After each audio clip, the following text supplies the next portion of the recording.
যখন কোনো মেয়ে বেপর্দা হয়ে বাহিরে বের হয় তখন শয়তান মানে শয়তান জিন না ফেরেশতা, তখন শয়তান ওই মেয়ের সৌন্দর্যকে পুরুষের চোখে লোভনীয় বা আকর্ষণীয় করে তোলে। কে করে তোলে? শয়তান।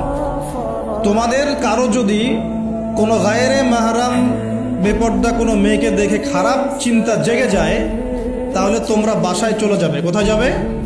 বাসায়। সেখানে গিয়ে তোমাদের স্ত্রীর সাথে সময় কাটাবে। ইনশাআল্লাহ তোমাদের সেই খারাপ চেতনা চিন্তা দূর হয়ে যাবে। তার মানে এই হাদিস থেকে প্রমাণ হচ্ছে শয়তান বেপর্দা মেয়েদেরকে সুন্দর করে উপস্থাপন করে।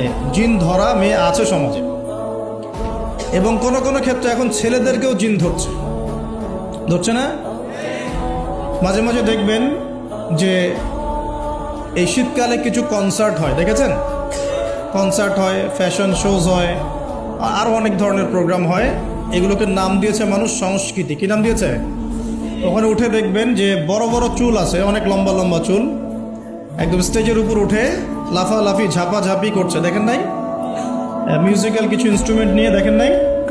তা আপনার কি মনে হয় এরা সুস্থ? এটা সবার সাথেই জিন শয়তান আছে। কি আছে?